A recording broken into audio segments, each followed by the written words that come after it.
Diary 63. Dear Diary, if you look into my eyes, you will see a loving girl. If you look at my smile, you will sense that nothing is wrong. If you look in my heart, you will see some pain. If you pull up my shirt sleeves and look at my arms, you will see black and blue marks. We just started reading the book The Color Purple, and as Ms. Grewell read aloud, I just wanted to cry. Celia's situation reminds me about an abusive relationship I had with my boyfriend that changed my life.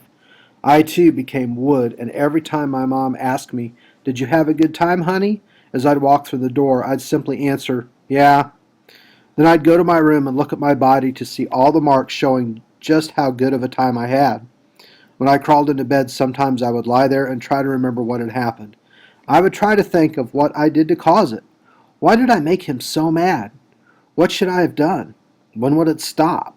Where would I draw the line? The first shove, the first time he slapped me, when he started calling me names, or the time he squeezed my arm so hard I had a bright red handprint around it. At first, when the abuse started, it was a slight shove or a twist of my arm. Gradually, it became more intense. Each time he pushed harder or dug his nails into my arm deeper as he twisted it.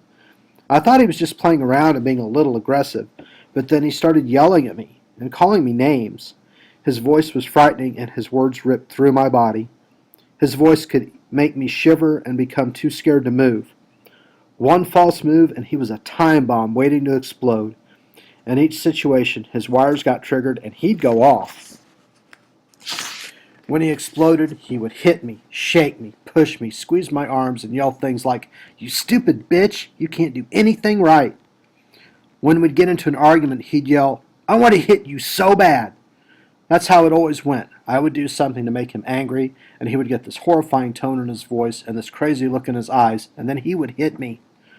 Sometimes he would stop just as he was about to throw another punch, and look at his fist, then look at me and say, "Oh my God, babe, I'm so sorry."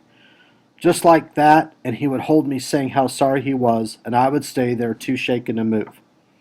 When hitting wasn't effective anymore, he moved on to control. He began locking me in his garage or bathroom so I couldn't leave. Sometimes he'd push me out the front door and tell me to leave, but as I started walking down the street, he would come running after me. When I went back, he'd act as if nothing had happened.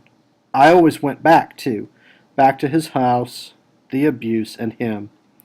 We would be kissing pretty heavily, and he would get a little too excited. He would want to have sex, and I always told him I wasn't ready. He would start pulling my clothes off, saying, "We are going to do this." Then he would just stop and push me aside and order me to get dressed.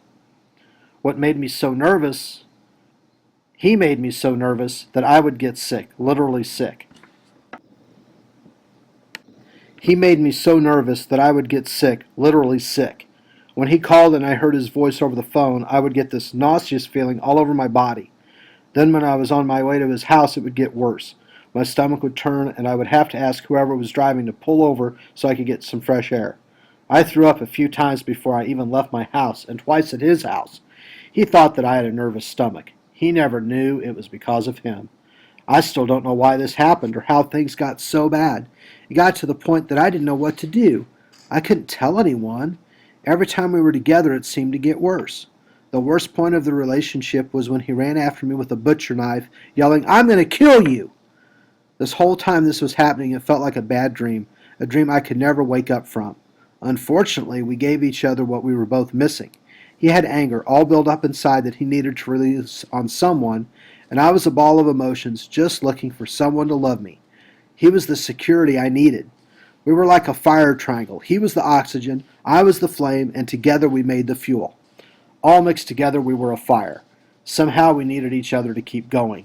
It ended like someone pouring water on our fire. It went out all of a sudden and without warning. As fast as it started, it was out.